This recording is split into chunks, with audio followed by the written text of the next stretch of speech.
Hi, I'm Dan Smith for FindaGuitarTeacher.com. And when you're just getting started playing guitar, one of the most important things you can learn about is the concept of chord progressions. Now, what exactly is a chord progression? In the simplest terms, it is a group of chords that sound good together. So I'm going to show you an example. This is what's called a 1-4-5 chord progression in a key of G. So that means I'm going to start on G, go to C, and then D. Now you can already start to hear a song here, right? In fact, you can probably hear many songs.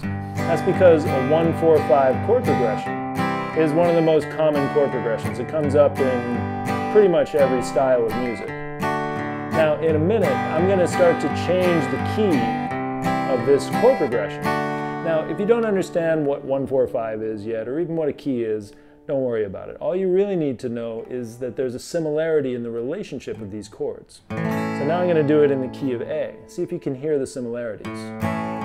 This is A, and this is D and E. Three different chords, but they're the same chord progression because they have the same relationship to each other. So why is this useful? Because when you're getting started playing guitar, you're going to be learning a lot of easy beginner songs, and you're going to be coming across a lot of the same chord progressions again and again. And if you're familiar with this concept, it's going to make the whole process a lot easier. Now, you might eventually also want to learn to figure out songs by ear, or write your own songs, or maybe you just want to get together with your friends and play. And if you're more familiar with some of the most common chord progressions, you're going to be able to jump into any playing situation with a lot more confidence. So in upcoming videos, I'm going to be getting into a lot more detail about some of the most common chord progressions to look for.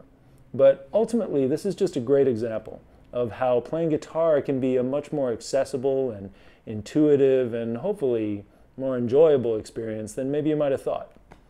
So thanks for checking out this video. I'm Dan Smith for FindaGuitarTeacher.com.